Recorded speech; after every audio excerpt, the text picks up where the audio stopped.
Jobling, the accidental author, and welcome to another month with another wonderful guest. And all the way from Balan in Victoria, I'm very excited to have Tor Roxburgh. Hey, Tor, how are you? I'm well, thanks, Andrew. How are you? Oh, wonderful. And thank you so much for being part of this process. You are a very talented lady. Oh, well, Very successful lady. Just for people watching, published 15 books, and plus you just showed me a journal, which is pretty exciting. And you're a podcast co-host with a good mate of mine, Patrick Bonello. That's right. Doing wonderful things. So thank you for your time. Thank you for having me. Absolute pleasure. So Tor, this we've already obviously spoken about this, but this conversation is going to aspiring authors. It's also going to people that are at varying stages of the journey from the very beginning going, what am I doing? Am I any good? Can I do it? Then we've got people that are, have written stuff and they're saying, oh no, am I any good? Can I do it? And then there's people that are trying to get publishers and they're going, am I any good? Can I do it? And then there's people that are actually published and trying to sell their book going, am I any good? Can I do it? I think every stage of the journey, there are challenges, aren't there? Yeah, absolutely. And I know I'm excited about what we're going to chat about today. But before we do, tell us a bit about how it all started for you. How did your writing journey start? And tell us a bit about some of the wonderful things that have happened for you as a result. Well, look, it started for me in the 1980s. I mean, the desire to be a writer began in my teenage years. And in fact, I think I inherited it from my mother. My mother always wanted to be a published writer. And I think I ended up thinking of it as the highest calling in the world because it was something that Mum always wanted and didn't actually achieve. And I was working in a women's refuge, and I turned out to be rather good at writing the submissions for housing. So I'd sit with the women and they'd tell me their story and I would type up the application for priority housing. And the women whose application I wrote seemed to be getting their housing. And so, my colleague said, oh, you should write a book. And I thought, yeah, maybe I should write a book. And when I was on maternity leave for my second child, that's when I wrote the book. Yeah. And so I wrote something called Taking Control, which was a self-help book, now out of date, so no use to run out and get it because it was full of legal information about if you wanted to escape and start a new life, how you might go about it. And I found that I just absolutely loved writing and decided to make that my career. And from there, I wrote a little more about family violence, but I also wrote teen romance. So I wrote 12 of them, and they were little books like this. It was in conjunction with Dolly magazine. So that they were fun. About 30,000 words and sold in newsagents. Wonderful. Yeah, had a good time doing that. Yeah. Awesome. So you started with a pretty heavy topic. Yeah. Of obviously domestic violence. Now, tell me to shut up if you want to, but is that because you experienced some domestic violence? No. Or you were just privy, you'd seen some people and seen some experiences of people trying to escape domestic violence?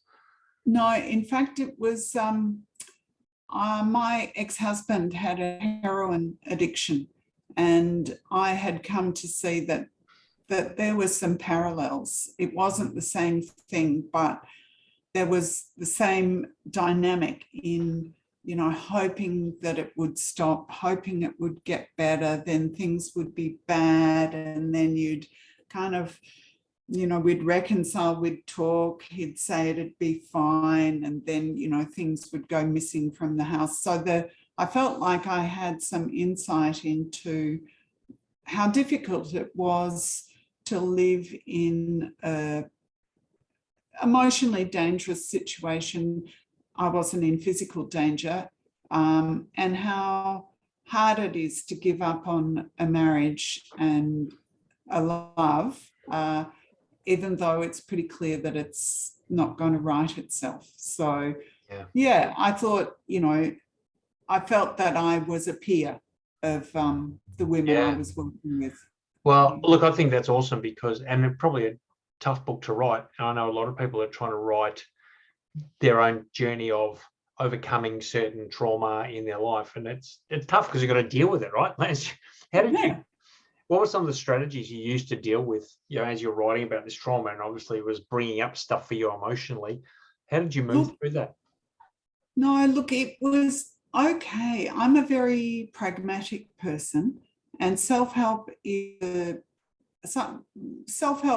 my self-help writing is very pragmatic. So I did a lot of interviews, which I think is something that I would say to new writers is a really good way to go about making sure that your book is rich and interesting to read. Like, I interviewed a family court judge, I interviewed police, I interviewed solicitors. I put in the material I'd learned as a worker in a women's refuge, but I also put in comments from those experts. So, and I think I interviewed women, I can't remember. It was a while ago, 1987. That was a while ago. Amazing. And sometimes being pragmatic is the best way to write stuff, isn't it? Because otherwise we get too emotionally attached and too emotionally involved, and that can cause, and I know a lot of people are writing something where they're still emotionally attached to it, and it comes across as a little bit of a victim. They come across as a bit, they've still got the resentment, still got that bitterness there. And that's not how you want to come across when you're writing a self-help book. That's for sure. Yeah. Look, I always had both an emotional and an intellectual commitment to the idea that people know what's right for them, and therefore that means that women know what's best for them, and their choices about when to leave and how to leave are the choices that should be respected. So I didn't feel like I was on a mission to persuade anyone to do anything. I was just providing a handbook so that if you wanted to leave, here was some useful information. Steps. That's awesome. And then, okay, so how did you then move from like quite a heavy topic in that self-help space to teen romance? What inspired teen romance? I know. And like, I had come out of the refuge I worked in was a feminist collective, and I'm a feminist, and I'd been working in that environment that is like the antithesis of romance. Look, my publisher was starting the series of teen romances, and they were also starting a series of adult romances, and the adult romances were in conjunction with the Women's Weekly magazine. And my publisher contacted all their authors and said, look, we're doing this, you're welcome to submit a sample of writing and an outline of what your romance story would be about. And I looked at it and I thought, there's no way I could write romance for adult women, not with that working background of mine.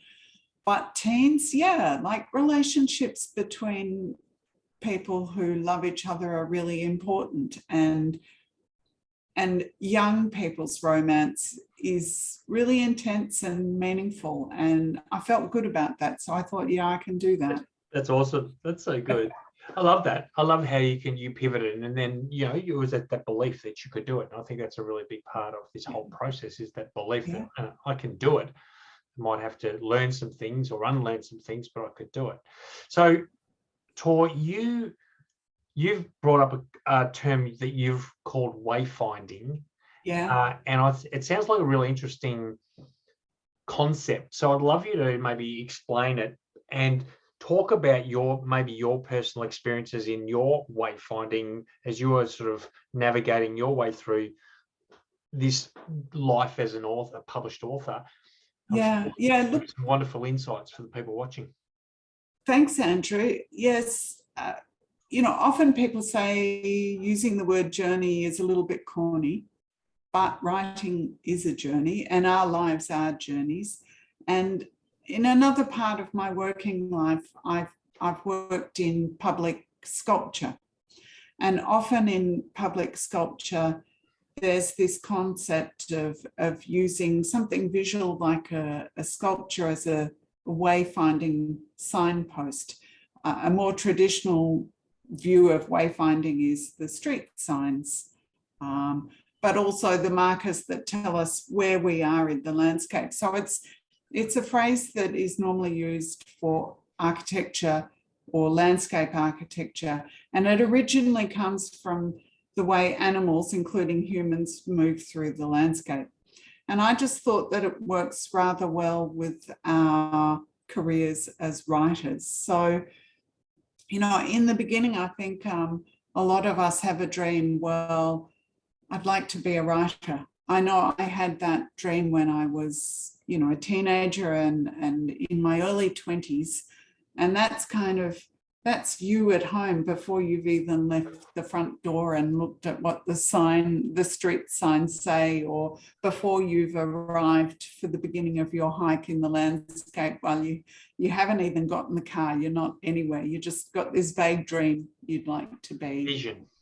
a writer. Well, I think a vision is the next step.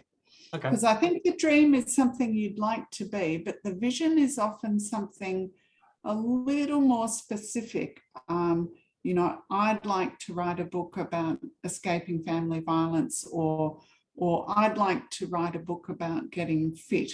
You know, it's got a little bit of concrete reality in it.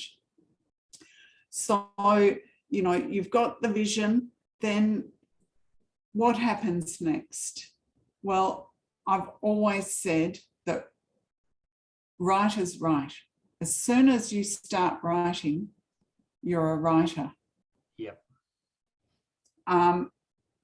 Some people can, you know, and here this is like the fork in the road, and there is no one path for everyone. Some people really work well by getting in there and doing some interviews. Some people work really well by doing some, you know, reading research. Some people work really well by just jumping in and starting writing. What did you do when you first started, Andrew? I did no research. I'd already done 2 decades of research. I didn't need to do any research. I just wrote. I had no idea at all what I was doing. I just thought, I'm going to be a published author. That was all I knew, and off I went. That was, you know, you and I, our story is a little bit different because you had a dream to write a book in your teens. I never, into my mid-30s, had never thought about writing a book ever. And for me, it wasn't about the book. It was about the impact I wanted that book to have and the opportunities. But yeah, I'm so on your page about, you know, just I just got started writing every day. I didn't overthink it. I knew I had it up here. I just let it flow out of me. Did you know what your book was about? I did. Okay. Yes, I did. I planned the book. Yeah. I created an outline for the book, and I knew what I wanted to do with it. Yes. Because I think for some people, and I have put my early self in this group, I thought I want to be a writer, and one of these days an idea is just going to float out of the sky and it's going to kind of land on me, and then I'll start writing. And although that did happen, I don't think that that's the best kind of wayfinding bolt from the blue signal of how to start your writing career. I'm a huge believer in the concept that ideas can be generated. Yeah. Sure. Yeah. You know, it may be that you keep a dream diary. It may be you read something in the newspaper and it triggers a little thought. I keep and you probably do this too, Andrew, I keep an ideas journal. And it's, you know, it's just got tiny little thoughts about things that may or may not be a book one day, could be a chapter in a book, could look, there's all sorts of ways that you can generate your writing idea. And I've used those methods later on in my career. You know, I've had lots of stops and starts in my career. We didn't get to talking about this. I've had, you know, I'm 61 now. I started writing when I was 26. So I could probably have 30 books if I'd written, you know, from start to finish every year. But I've had like up to a decade where I've not been writing. And I think that's one of the other sort of parallels we can make with going on a hike and being in the wilderness. You know, you can, there's physical health and mental health aspects to writing careers that I think are worth talking about. You know, you talked about fear before, but I think there's a lot of other kind of problematic emotions that we can experience in our writing careers, because writing is can be a very solitary experience. One can become very lonely just in relationship with the computer. And I know my weakness certainly is the aspect of physical health, because you're just sitting all the time. So I probably should take a leaf out of your book and be up and running around in the mornings. But yeah, look, loneliness, envy of other writers, and there are all ways out of this. And I think, again, you know, look around you as though you're in the landscape, look and see whether there are collaborations you can make, whether there are other paths that have been forged by other writers that you can follow. I think we're very lucky now. I know people talk about the contemporary world being difficult, but in terms of social media now, there are all sorts of really fascinating writing groups you can join. And services like yours, the mentoring for writers, is, you know, just a brilliant thing. I think there was no need for me to stop writing for a decade if I'd had someone like you to have a chat to. Yeah.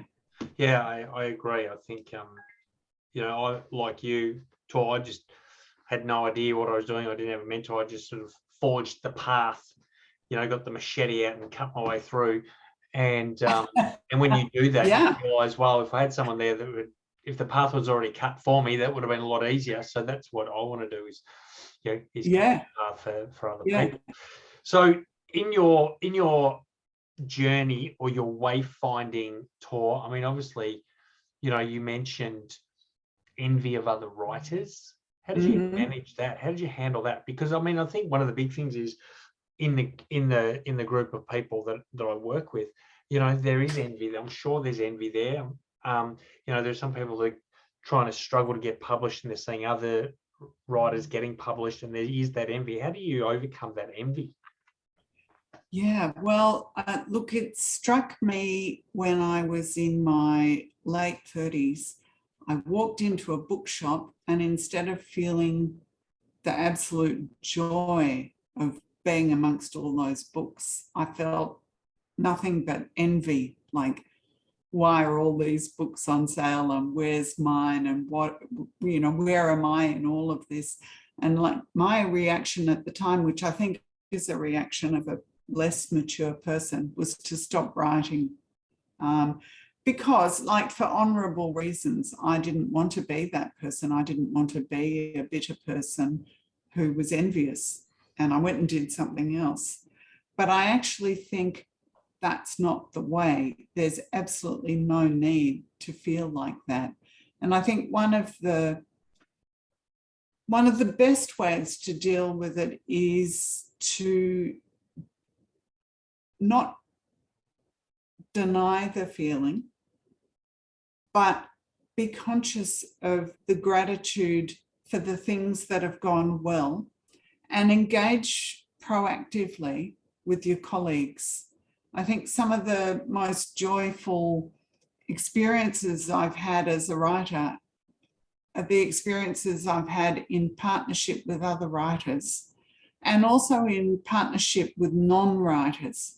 So I've done some, you know, interesting work where I've got together, one of my books that had a lot of fairy tales and folk tales, and I got together with a friend of mine who was a psychologist, and I'd do a reading of one of my made up fairy folk tales, and she'd talk about some of the psychological meanings of fairy tales and archetypes. So, you know, there is no need to view yourself in competition with others. You can collaborate with others, and it enriches, you know, whether it's going to a conference, which is probably something in your line of work that you would do, or whether it's working with another writer on a panel, or setting up your own conference and your own panel. I mean, I really think there's limitless opportunities to have a good time as a writer, and also engaging with your peers. I mean, I have a few writer buddies, and we, one of my old friends who we met at RMIT in a writing course, we ring each other every week, and it's an accountability opportunity, but it's also a friendship opportunity. And, you know, I think it's important too to see that other people's success it's not a win-lose situation. There's no reason why we can't both win. Yeah, I think that's a really important message, isn't it? Because we're the tragedies we're born into this comparative society where, you know, we're ranked and graded and put on a scale of, and it's all very competitive and comparative, which is very dangerous, because the problem with comparison is there's always someone better who's done more, written more books. And it's very easy to feel inadequate if you focus on that, rather than going, do you know what, I'm doing a great job, and this book that I'm writing is going to impact lives, and I'm grateful for the opportunity to be able to write it. And look, you're always going to miss your successes. Like, you're not going to feel the joy of the things that have gone well if you're always looking out at others and seeing what you didn't do well. Yes. Yeah, look, I think it's a really strong and powerful message, and because I think a lot of people think success is when your book's published, and I don't believe that. I used to. I don't believe that anymore. I believe success is every day that you sit down to write 10 words, 20 words, 100 words, whatever it might be, and you finish and you do what you say you're going to do. I think that's where success lies. Success lies in the action that we take every day, the things that we learn every day, the person we become every day. The book's just the outcome of the successes we achieve every single day. So, okay. Sorry, Tor, no, go. I was just going to ask you, have you found that there have been times when you've had to overcome emotional challenges with your writing?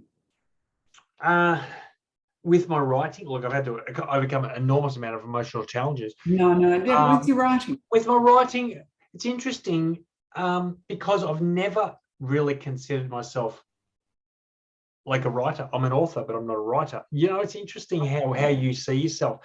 You know, I'm a communicator.